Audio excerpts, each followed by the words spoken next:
साल बाजारों ने जो कुछ देखा वो शायद इतिहास में पहले कभी नहीं हुआ था। एक ऐसा साल जो हमेशा याद रहेगा, कुछ अच्छी और कुछ खराब बातों के लिए। जी हां, पैंडेमिक से पूरी दुनिया थम गई, रुक गई और बाजारों पर भी लगा बड़ा तेज झटका।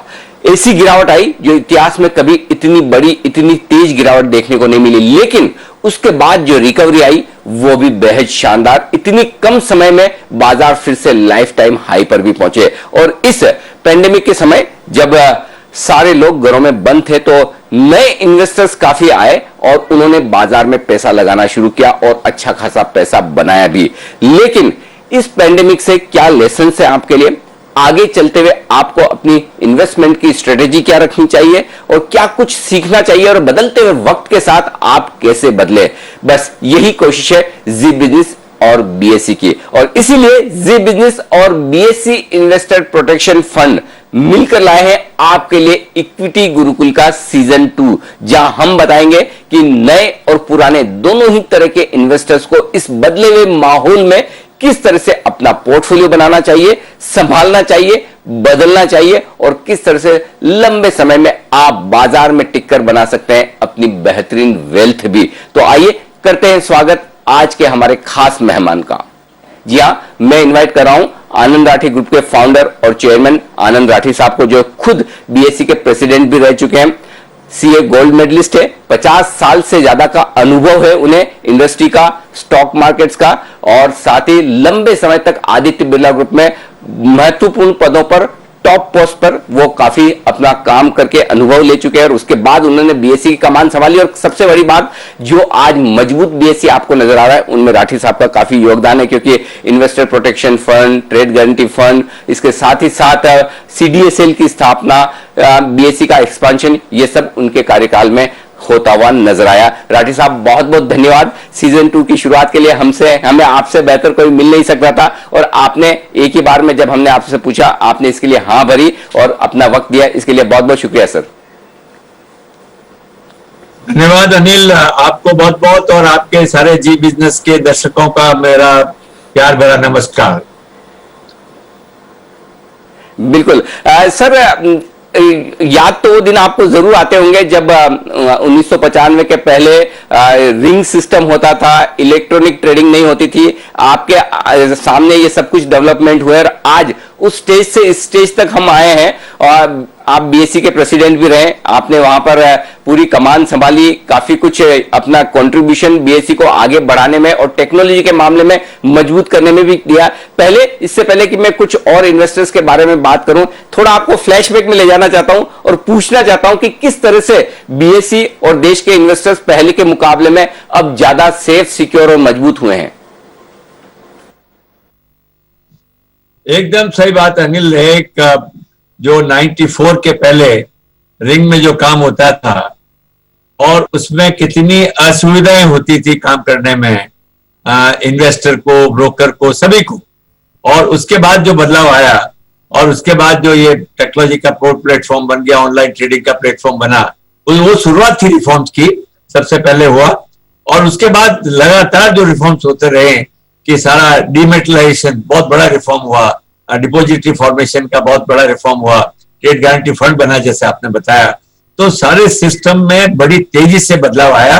और मेरा ये मानना है, मैंने जो देखा सारी दुनिया में, जिस तरह भारतवर्ष में ये प्रगति हुई दुनिया में किसी देश में नहीं हुई, कि कहा एकदम जैसे कह रहे हैं ना कि भाई ऊंट पे बैठते थे और हवाई जहाज में आगे सीधा। सो वी लिव फ्रॉम दरिया, उस समय मुझे याद है टोटल टर्नओवर ही कोई 200-300 करोड़ का होता होगा। अब आज तो हंसी आती है कि 200 करोड़ का टर्नओवर तो एक मामूली पर्सनल आदमी लेवल पे कर लेता है रोज का टर्नओवर।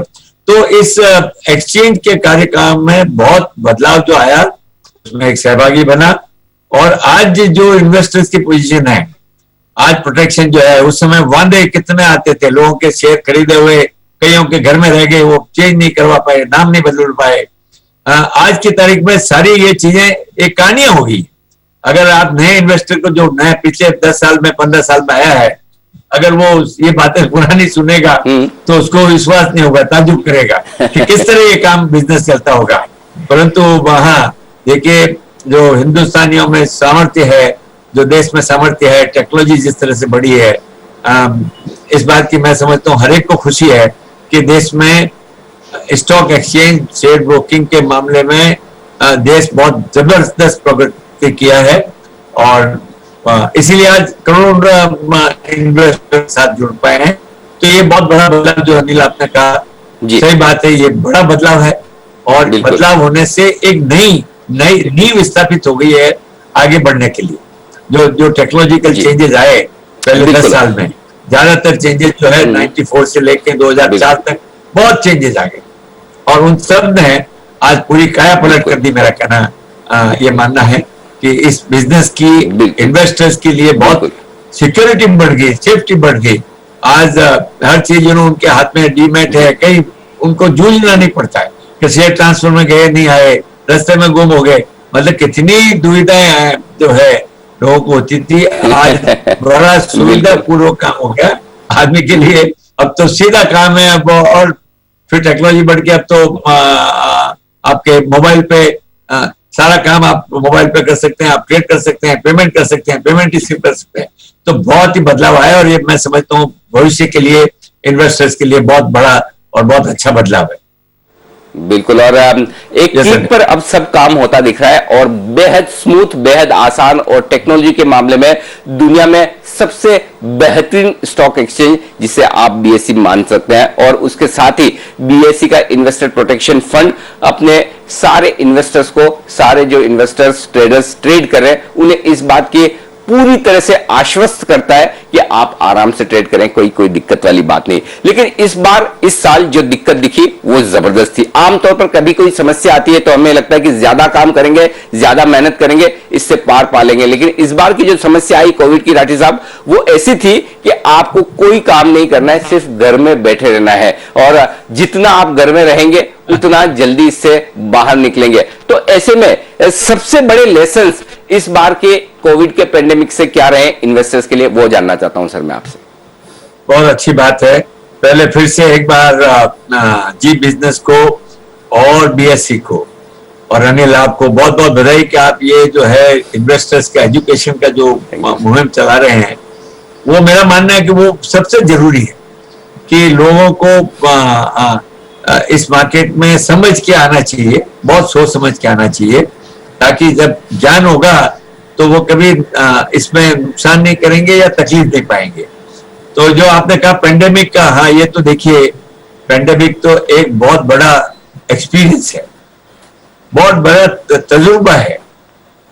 मेरा एक मानना है कि जब भी ऐसी परिस्थिति देखी, ऐसी परिस्थिति किसी ने देखी नहीं। 100 साल के बाद कहते हैं कि पहली बार ऐसी आई है।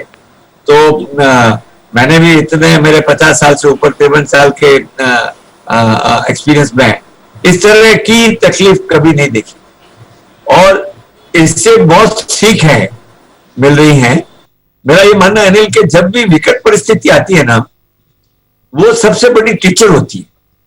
जो आदमी की सीखने की जो अपॉर्चुनिटी है वो तभी आती है जब परिस्थितियां बहुत तकलीफ वाली हो। और इसलिए मेरा पहला तो ये मानना है कि I would like to thank COVID in a way कि भाई इसने कितना बदलाव लोगों के दिमाग में लाए हैं। You know the way mindset has change. Okay, सही बात है। I think which would not have change for another 30 years 20 years. पर एक बड़ी तकलीफ ने, देखो तकलीफ हुई है, लोगों को बहुत तकलीफ हुई है। अनफॉर्चुनेट होता है कि भाई इस तरह का तकलीफ, लोगों को शारीरिक तकलीफ हुई, काफी लोगों की डेथ हो गई। वो बड़ा ऑब्वियसली दर्दनाक है, परंतु साथ साथ में पॉजिटिव साइड अगर देखूं इसकी, तो वो बहुत है कि इससे आदमी को, सबको सीख मिली है। इन्वेस्टर्स को तो है ही है, इन्वेस्टर्स की बात करेंगे डिटेल में, पर एक जनरल बात मैं आपको कहना चाहूंगा कि इससे लोगों का सोचने का तरीका, काम करने का तरीका, हर तरह का तरीका जो इसने कोविड पेंडेमिक ने सिखाया, कोविड ने सिखाया, कितनी जागरूकता लोगों में आ गई कि स्वास्थ्य को ठीक कैसे रखना चाहिए, क्या करना चाहिए, चाहे वो आदमी व्यायाम करे, चाहे योग करे, चाहे खाने पीने में ध्यान दें, किस तरह की चीज अवॉइड करें, किस तरह की चीज करें। तो सबसे बड़ा तो जो फायदा है, मेरा मानना है कि लोगों के जो सोचने का तरीका है स्वास्थ्य के बारे में। तो अब किसी को आप विश करते हो तो पहले कहते हो भाई stay healthy, stay safe. Okay, investors के लिए क्या बड़े लेसन है, क्योंकि जिस तरह की तेज गिरावट हुई है वो तो फिर भी समझ में आता है कि चलिए इतनी बड़ी पेंडेमिक है और सब कुछ बंद है, सब कुछ ठप है, कोई कहीं आ जा नहीं सकता, तो मार्केट का गिरना लाजमी है। लेकिन जिस तरह की तेज रिकवरी आई है वो शायद सब लोगों को बड़ी सरप्राइज करती हुई दिखी है। तो यहां से बाजार की इस तेज गिरावट और तेज उछाल में क्या हमें लेसन मिलते हैं? सही बात है। पहले ये बात करें कि गिरावट तेज क्यों आई, उसको समझना बहुत जरूरी है। जब जब मार्केट में गिरावट आती है तो नेचुरली नॉर्मल साधारणतः जब गिरावट आती थी पहले तो आती थी इकोनॉमी खराब हुई, कॉर्पोरेट खराब हो गए। इस बार जो गिरावट आई ये this was maximum out of fear, जो मन में घबराहट हुई कि ये क्या होगा, जो अनसर्टेनिटी आई। अगर अदरवाइज मार्केट जितनी तेजी से गिरा 30-40% मार्केट ऊपर से 40% तक गिर गया। और मुझे याद है अनिल, आपके साथ ही मैंने 23 मार्च को एक इंटरव्यू में आया था आपके साथ, तो मैंने एक ही बात कही थी कि भैया ये मार्केट रिएक्शन जो है ये नी जर्क रिएक्शन है घबराहट के कारण, लोगों में घबराहट हो गई। तो क्या होता है कि इस तरह का जब पहले देखा हुआ नहीं है तो लोगों का असेसमेंट नहीं था कि होगा क्या, एकदम सब चीज बंद हो जाएगी क्या, सारी दुनिया बंद हो जाएगी क्योंकि लॉकडाउन हो गया, ये हो गया।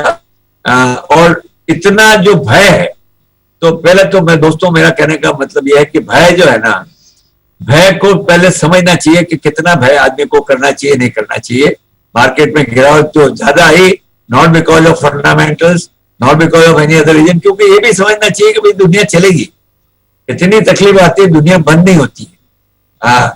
कुछ तकलीफों से गुजरेंगे परंतु तो बाद में ठीक होगी। तो वो जो गिरावट आई वो किसी कारण से ही जस्टिफाइड नहीं थी। और मैंने तो उस समय कहा था कि ये एक जो है नीजल रिएक्शन है और मार्केट में इतनी घबराहट करने की जरूरत नहीं है। लोगों को मैंने तो आश्वस्त किया था कि भाई आप इस समय भागने की जरूरत नहीं है मैदान छोड़ के। होता है क्या कि आदमी जब घबराहट में मैदान छोड़ के भाग जाता है तो हार ही स्वीकार कर लेता है, ऐसा नहीं होना चाहिए। और पर्टिकुलरली इस मार्केट में, देखिए स्टॉक मार्केट में जो भी आता है, हर बार मैं कहता हूं कि भाई आप लॉन्ग टर्म इन्वेस्टमेंट करके लाइए। और अगर लॉन्ग टर्म आप इन्वेस्टर है तो घबराहट करने की जरूरत नहीं थी, तो इसके कारण मार्केट नीचे गया। अब उससे ज्यादा महत्वपूर्ण आप जो बात पूछ रही है कि वापस ऊपर इतना जल्दी कैसे आ गया। ओके, अब इसमें ऑब्वियसली कई कारण है। और आज भी लोग पूछते हैं कि साहब इकोनॉमी की तो हालत अभी भी ठीक नहीं है, फिर भी मार्केट इतने क्यों जा रहे हैं। स्वाभाविक है, ये नेचुरल है। देखिए जब मार्केट में इस तरह की घबराहट होती है तो इस घबराहट में सबके देश की जो नेता थे या जो गवर्नमेंट थी और वहां की जो रिजर्व बैंक या जो सेंट्रल बैंक थी, उन्होंने क्या एक्शन लिया, उनको भी वही घबराहट हुई कि भाई क्या होगा, सारी डिमांड खत्म हो जाएगी, सप्लाई कैसे जाएगी, लॉजिस्टिक्स क्या होगा। तो उन्होंने सभी देशों ने एक लिक्विडिटी, एक तरीका होता है जब भी मार्केट में घबराहट ज्यादा होती है या दर बैठ जाता है तो अगर लिक्विडिटी मार्केट में ले आए, लोगों के हाथ में पैसा आ जाए तो डिमांड बनी रहे और वो घबराहट। तो जैसे उस समय लगा भाई कि नौकरियां चली जाएंगी, सैलरी कैसे मिलेगी, सैलरी कट होने चालू हो गए, सैलरी लोगों की बंद हो गई। उस समय सब देशों ने, और सबसे बड़ा जो है अमेरिका का मैं इसमें हाथ गिनूंगा उनको, कि उन्होंने उस समय तुरंत जो है $3 ट्रिलियन जो अपने भारत की देश की टोटल इकोनॉमिक की साइज है उससे से भी ज्यादा पैसा उन्होंने 1-2 महीने में ही वहां वितरित किया, दिया लोगों को। ओके, चाहे तो उन्होंने बॉन्ड्स वापस खरीदे, लोगों को सहायता दी, सैलरी का जो है पूरा सैलरी देते रहे या 80% देते रहे। यूके ने किया, यूरोप ने किया, यूएस ने किया, सब ने किया। तो जैसे ही जब एक तो ये पैसा मार्केट में आया, दूसरा बड़ा कारण हुआ कि वो ब्याज की दरें अमेरिका ने एकदम जोरों से घटाई, दूसरों ने भी घटाई। और पर अमेरिका के दर इतनी तेजी से घटना, एक साथ 2% रेट घटना, जो 2.5-3% जो उनकी रेट चलती थी 10 साल के सिक्योरिटी पे, वो 0.6, 0.7, 0.8% में आ गई।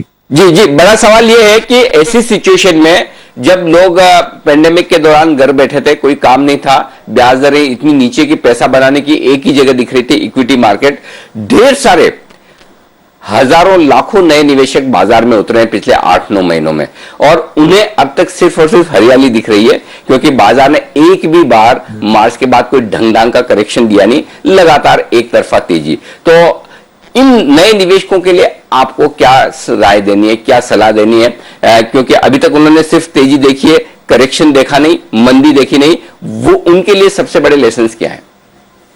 देखिए, अच्छी बात यह है कि जो लोग पहले इक्विटी में नहीं आए, वो जो लाखों नए लोग, करोड़ों नए लोग जो जुड़े हैं, लाखों लोग तो जुड़े ही हैं, तो बड़ी अच्छी बात है कि वो इस मार्केट से जुड़े। क्योंकि देखिए, एक बात तो है कि आज की तारीख में आपको पैसा अगर बनाना है तो सबसे बड़ा इंपॉर्टेंट है कि आपका एसेट एलोकेशन बराबर होना चाहिए।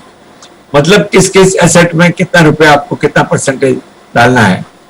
और ये भी सही बात है कि अगर 50 साल की हिस्ट्री देखें तो सबसे ज्यादा जो रिटर्न आया वो इक्विटी ने दिया है, ये भी सही बात है। तो इसलिए इक्विटी में आना बहुत अच्छी बात है। अब आपने जो दूसरा सवाल बड़ा महत्वपूर्ण ये पूछा है कि तेजी तेजी देखी है, तो अपने एक कहावत है कि सावन के अंधे को हरियारा नजर आता है। तो कई बार नया आदमी आता है तो उसको लगता है ये मार्केट तो एक तरफा चलेगा। ये समझने की जरूरत है कि भाई आपको जब भी आप इसमें इन्वेस्टर आए, एक नियम जो मैंने हमेशा कह रखा है कि अगर शॉर्ट टर्म पैसा है कि भाई आज लगा के 2 महीने में, 6 महीने में पैसा बना लेंगे, उन आदमियों को इस मार्केट में एक्सपेरिमेंट नहीं करना चाहिए। अगर करेंगे तो लॉस हो तो फिर उसकी भुगतने की क्षमता होनी चाहिए कि कोई बात नहीं, डूब जाएगा, कम हो जाएगा, 10%, ठीक है। अगर लॉन्ग टर्म इन्वेस्टर है, अगर 3 साल का, 5 साल का, 10 साल का अगर धीरे लेकर आया है तो कोई चिंता नहीं है। हालांकि जो आपका कहना ठीक है, जिस तेजी से मार्केट एक तरफा बढ़ रहा है, ये कभी मार्केट का स्वभाव नहीं कि एक तरफा चलेगा। कोई भी मार्केट, दुनिया में कोई मार्केट कभी भी एक तरफा नहीं चला है। ओके, तो नेचुरली है कि मार्केट में अगर एक तरफा चला, उसका मीनिंग क्या है? आज मार्केट के इक्विटी में फंडामेंटल प्राइस कैसे डिटरमिन होती है कि भाई कंपनियों में क्या प्रॉफिटेबिलिटी रहेगी। तो share price is equivalent to the discounted value of the future earnings.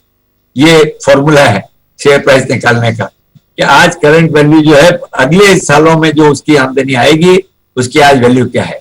तो एक तो वैल्यू बढ़ने का कारण है जब ब्याज की दरें कम हो जाती है तो डिस्काउंटिंग रेट कम हो जाती है। तो अगर उनकी आमदनी रहे कंपनियों की तो भी वैल्यू बढ़ेगी। इसीलिए ये पी मल्टीपल जो बढ़ता हुआ नजर आ रहा है।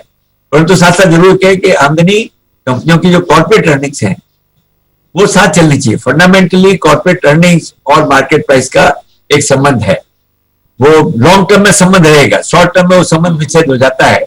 क्योंकि ये जो है, और आज लोगों का ये एस्टिमेट है भाई कि अगला साल मार्केट बढ़ने का ये कारण है कि सब कंसेंसस आ रहे हैं ब्लूमबर्ग वगैरह में कि अगले वर्ष 40% कॉर्पोरेट अर्निंग जो निफ्टी या सेंसेक्स के स्टॉक्स हैं उनके 40% बढ़ोतरी हो जाएगी।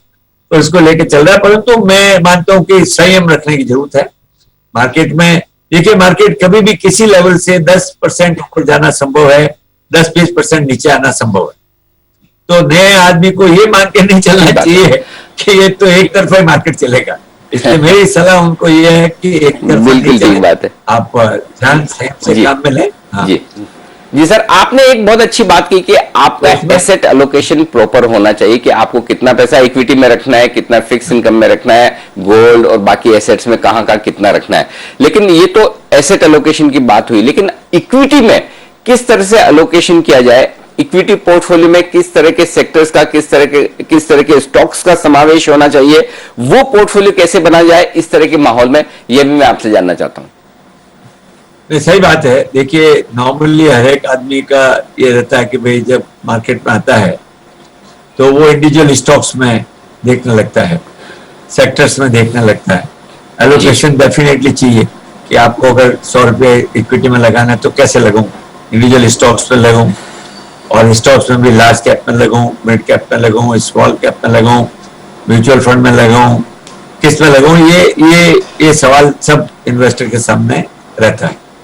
तो देखिए, मेरा मानना है कि जो नए इन्वेस्टर्स आते हैं उनको अगर कंपनियों के बारे में ध्यान नहीं है तो एक डिसीजन कठिन डिसीजन है उनके लिए लेना कि कौन से शेयर में लगाएं।